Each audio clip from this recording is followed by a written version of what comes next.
Hello, and thank you for joining the MMA Mic Drop podcast. My name is Jade Bunky. In today's episode, I'm going to break down everything that's about to go down at UFC on ESPN 73. Brandon Royval versus Manel Kape. It is the last fight card of 2025, and more importantly, it is the last fight card on the ESPN Plus app. The UFC moves to Paramount Plus, and I think that alone is room for celebration.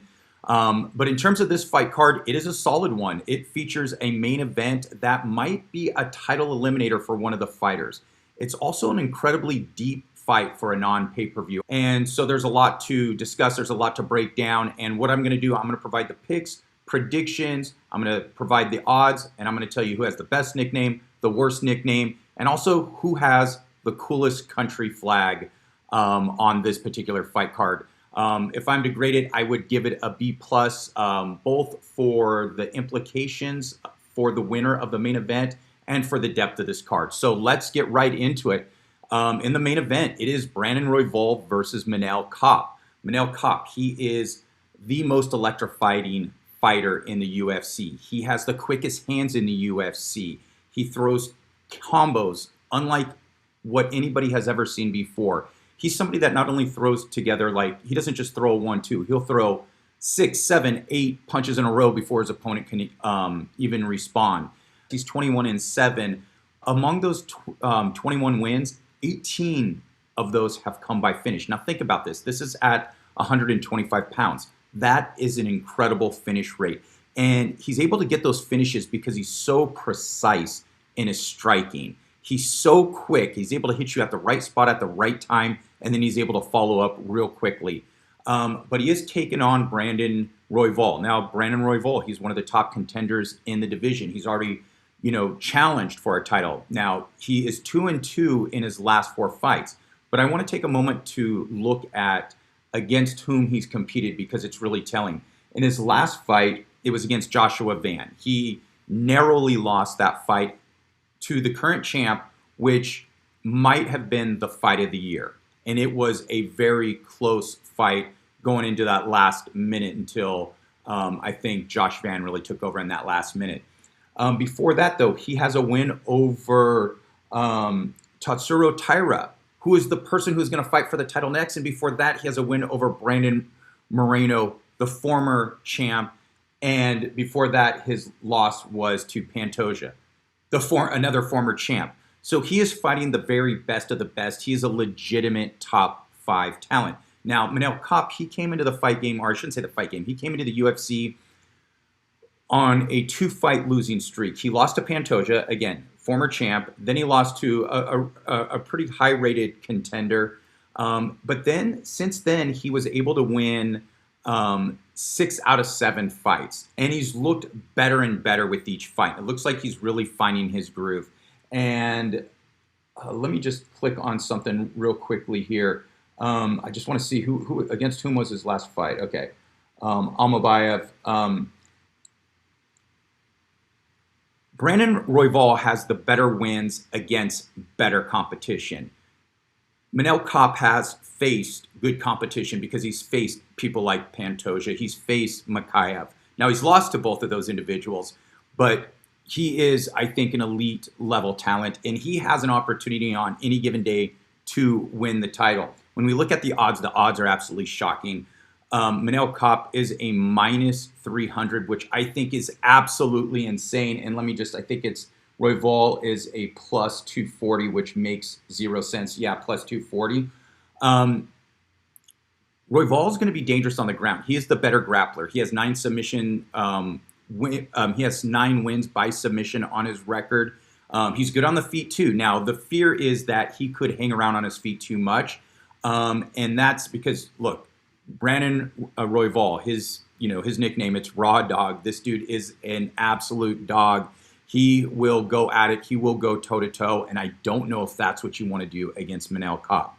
Now, Manel Kape is so dangerous that when it becomes a 5-round fight, I think he's even more dangerous because you have to be perfect for 5 rounds. You can't get caught because if you get caught once, if you get tagged and it might not put you out, it's the follow-up punches about which you have to worry because he's so unbelievably quick. And I think that's what's going to happen here. I think Brandon Royval might be able to get a round off of Kape. I think he might be able to get him to the ground. He might be able to control him for long stretches of a fight. But again, at flyweight, guys go down, they get up quickly. It's a lot different, if it's, like those larger weight divisions where, where guys tend to have a little bit better control once they get you on the ground. So I think Kape is actually going to catch him. I think he's going to stun him a couple times throughout the fight. I think, Brandon Royval, he is such a dog. He's going to go forward. And I think that's going to be his downfall. And I think Kape is going to catch him. My pick is Manel Kape by 4th round TKO. And when we're talking about the worst nicknames on the card, Manel Kape might be the best fighter on the card. He has the worst nickname, not only on tonight's fight card or on this fight card, probably in the entire UFC, Starboy. He needs to find a marketing consultant. I don't know. He needs to come up with something better. That is absolutely terrible. So he has the worst nickname, but he is going to get it done on this night. Now, if we move over to the co-main event, I wish this main event was happening 5 years ago because I think it would be a much closer fight. It is Giga Chikadze versus Kevin Vallejos. This is a really compelling matchup even now. The reason why I say I would have loved to see this, have seen this about 5 years ago, it's because Giga Chikadze is, he's 37 years old. With age, he's slowing down, and we've seen him slow down. He's still incredibly dangerous. He's the author of the Giga Kick. He's a really clean striker, very methodical in his approach. He has probably some of the nastiest body kicks in the entire, not only the entire division, probably in the entire sport. But he is starting to slow down, and we're starting to see that. And then when you look at Kevin Vallejos, he is 16-1, and he's only 24 years old. And his only loss was to Jean Silva on the Contender series. So think about this. Silva, the most dangerous person in the UFC at 145. That's his only loss, and Silva didn't put him out and went to a decision. I think there's something to be said about making it to a decision against Jean Silva. So, he looks good too. He has, I'm just looking this up right now. He has, of his 16 wins, 13 are by finish. Let's see. Let me just pull up the odds real quickly. Kevin Vallejos is a -300, and again, a +240 for Giga Chikadze. Now, those odds are, again, surprising because while I do favor Kevin Vallejos, I don't think his victory is written in stone. Giga Chikadze can catch anybody on any given night. Even at this age, he is still that good. He is still that precise. But I do think Vallejos is going to get it done. And when I mentioned I was going to talk about who has the coolest, who is representing the coolest flag on this card, it would be Vallejos. It is, he comes from Argentina. I'm going to put the flag on the screen right here. As you can see, you got the light blue with the white representing the sky and the clouds. You have the sun coming through. It represents the revolution, which took place in, I believe it was like 1810, their revolution, their independence from the Spanish. And it also has this cool duality of meaning where it represents not only their independence, but also the Incan sun god. So really cool. So that is a double win for Vallejos.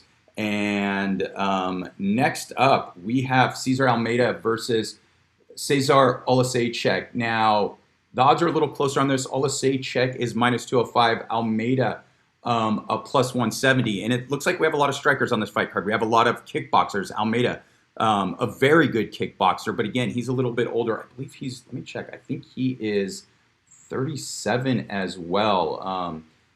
Yeah, he's 37 as well. And Oleksiejczuk, he's the younger brother to Manel Oleksiejczuk.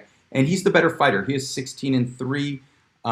He has a much better striking. And let me check how many wins in a row he has. He has 1, 2, 3. Okay, 4 wins in a row. Not as much as I thought, but still not bad. I think Almeida, he's similar to Giga in that kickboxing might be a little bit better. He's very precise in his strikes, and he's very methodical in his approach. But I think his patience might be a problem for him. And I think the problem with patience is when you get older, you're going off the timing of your opponent. And you're almost always going to be a step behind unless you're Michael Venom Page, who for some reason at his advanced age is never a step behind. And I think the younger Oleksiejczuk is going to catch him. I think he's going to finish him, and I think he's going to finish him in the second round by TKO. So give me Oleksiejczuk by TKO. Now, this next fight is absolutely fascinating. This will be fun, a fun fight, and it's going to be a striker's delight here. Morgan Charrier versus Melky Costa. Now, Melky Costa has some of the smoothest transitions between kicks and punches in the UFC. He's incredibly fluid. He has some pretty quick hands. A very dynamic striker. I want to pull something up because he's only 29 years old. He's 27 or 24-7, but he has, he's won 4 in a row against really good competition, and he's won, not really good, a solid competition. He's 5-1 in his last 6 fights in the UFC, and his only loss was to Steve Garcia, and I think that was before we realized how good Steve Garcia actually is. So he's putting together a pretty solid resume in the UFC. And when we look at Morgan Charrier, I mean, he's runner-up for the worst nickname, the Last Pirate. I just don't get that. But he's another kickboxer. Like I said, there's another kickboxer. He's 2-4. He is 3-2 in the UFC. His 3 wins are not against good talent. His 2 losses are against some pretty good talent, but I like Melky in this. I think outside of the UFC, Morgan is the more accomplished kickboxer, but I think Melky is the better fighter, and I think he's going to be very dangerous on his feet. And let me just check the age. For some reason, I'm thinking, okay, Morgan's only 30. For some reason, I was thinking he is older. Let me get the odds on this real quickly. Let's see.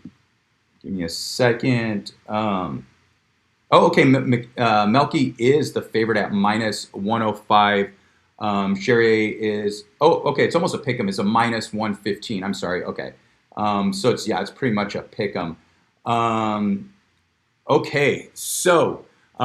Give me Melky by decision, and in probably one of the most entertaining fights of the night, I think Melky's going to probably put a pace, and he's going to make Charrier throw more volume. Look at Charrier to hit harder, to have maybe some bigger moments and maybe still around. But I do think it will be Melky 29-28 in a really fun matchup. All right. Before that, we have Buchecha versus Kennedy Zechikuchu, and I always mispronounce his name, but this is, Kennedy is a -135, Buchecha is a +115. Now, if you're not familiar with Buchecha, it's Marcus Almeida. He is one of the greatest grapplers in history, not in the history of the UFC, in the history of humankind. This guy is as elite why am I having a problem pronouncing these simple words? He is as elite as it gets when it comes to Brazilian Jiu-Jitsu. When it comes to where he stands right now, it's him and Rodolfo Vieira who are the most accomplished Brazilian Jiu-Jitsu practitioners in the UFC, and it's not even close. Both of them are all-time greats, and Buchecha actually has the edge on him. Now, he had his UFC debut, and he looked actually pretty bad, right? He was against Martin Buday, and he couldn't get it to the ground. And it was a little shocking that he wasn't able to get it to the ground. Now, Martin Buday is not an elite-level UFC talent, but he is a very big heavyweight. And where I think this will play a role is Buchecha is pretty big. He's actually really big, and he's going to be a lot bigger than Kennedy. Kennedy, let me just take a look at his wins. Let me just read off the record. Kennedy is 14-6. Buchecha is 5-2. And when I look at Kennedy's record, he's coming off a loss to Walter Walker, heel hook. I mean, if you got heel hooked by Walter Walker, what do you think Buchecha is going to do to you when you get on the ground? He's 2-2, and he's 2-2 in the heavyweight division, and his only 2 wins. Oh, I'm sorry. No. I'm sorry. He's 2-1, and then before that, he's coming off 2 losses to Justin Jacoby and Ovince St. Preux, and a 2024 Ovince St. Preux loss is absolutely terrible. His only wins are against Lucas Bresky and Chris Barnett. And a lot of people are saying, hey, he's a threat at heavyweight. Yes, he doesn't have to cut that weight. These are not impressive wins. And I think Buchecha, because he's so much bigger. Now think about this. Kennedy is coming in. He's probably going to weigh about 238, 237, 239, right around there, right? Buchecha, I think, is going to be able to get him to the ground despite his lack of, where he lacks an ability to get the fight to the ground where he will dominate. I think if he gets him in the clinch, I think he will find a way to get it on the ground. And once it gets in the ground, it is over. Give me Buchecha by first round submission, excuse me. And when we talk about best nicknames, I think this is one of the coolest nicknames. Buchecha, it's one of those things where the nickname becomes your name, kind of like Magic Johnson. It's Irvin Johnson. I see even I naturally put Magic in his name. But when the nickname becomes your name, that's pretty cool. And it's nothing too ominous. It just means I think it's like chubby cheeks or something because he was a little fat when he was a kid. But it has more of an ominous take on it now because it's associated so strongly with him. So I think he has the coolest nickname, at least on this particular card. But yeah, this is going to be a first round fight. Give me Buchecha, first round submission. All right, before that, we have Bobby King Green versus Unknown Fighter. The app I'm looking at has not been updated. I think King Green is completely washed now. He's 39 years old. Let's see. I mean, he's coming off some pretty bad losses. Now, again, it's to elite level competition. It's to Roofy. It's to Pimblett. But the last time he fought, his last win, well, I guess Jim Miller's not a bad win. I mean, Jim Miller's in his 40s. I think his chin is gone. He's taken too much damage. And I think against anybody they throw in him, if it's halfway decent. So instead of, it's going to portend trouble. So let me do this. I'm not picking Bobby Green to win. I'm picking him to lose by second round TKO, even though I don't know against whom he's fighting. All right, before that, we have a pretty fun women's fight. Amanda Lemos versus Jillian Robertson. Lemos 15-5, Robertson 16-8. Lemos, she's not too far removed from a championship fight. And let me get the odds real quickly. Let's see. Okay, so Lemos is a plus 145 underdog. Robertson is a minus 170. Who would have thought those would have been the odds a couple years ago? Robertson turns out to be a lot better than we all thought she was. She's a really good grappler. She is, let me just check. Yeah, she has 9 submission wins. She's a lot better than I thought she was. And her competition recently is not bad. Not great, not bad, but she's on a 4-fight win streak. I think, let me just check the age real quick because Lemos is getting older, and I think that's why the odds are like what they are. She's 38 years old, so she's, slowing down a bit. And give me Robertson by third round submission. All right, before that, we're going to have Neil Magny versus Yaroslav Amosov. Amosov is 28-1, and he's making his UFC debut against the vet, Neil Magny. The Haitian sensation is 31-13, and for some reason, he is coming off back-to-back wins. I have no idea why. I have no idea how. Whenever you think he is left for dead, he somehow resurrects himself, and he somehow comes back, and he somehow finds a win. He was losing that fight. He was losing his last fight. He was losing the fight to Malott, but he finds a way to win. He is a gritty vet, but at some point, that is all going to come crashing down. And let me just check the odds. Oh, yeah. Amosov is a minus 420. Neil Magny plus 320. I think Neil Magny is crafty enough to survive a round. But I think it's going to be a TKO in the second round. Give me Amosov by TKO. And we'll go through these next ones really quickly. Sean Sharif versus Steven Asplund. What a terrible last name that is. Asplund is a minus 210 favorite. Sharif plus 175. Both of these guys haven't fought the best competition, but I would say Asplund has fought the better competition. I almost laugh when I say his name. I am sorry, and I think he's going to finish him in the first round. Give me Asplund by first round TKO. Before that, we have Luana Santos versus Melissa Cordone. Santos, she is the younger fighter, but she is not the better fighter, even though she is minus 130. Crodden, I said Cordone, plus 110. Give me Melissa Crodden by a decision and probably a pretty boring fight. Alan Fry versus Huerme Pat. Pat, the minus 165. Fry, plus 135. I think this is both of their debut fights. Give me Pat by, he's a pretty big dude. Give me Pat by third round TKO. And opening the card, Jamie Lynn Horth at plus 122 against Teresa Bleda, minus 145. I don't get that. I think Jamie Lynn Horth is a little underrated, even though she is not that exciting. Give me Jamie Lynn Horth by a very boring decision. That's it. That's all I have. Like and subscribe. Thank you so much.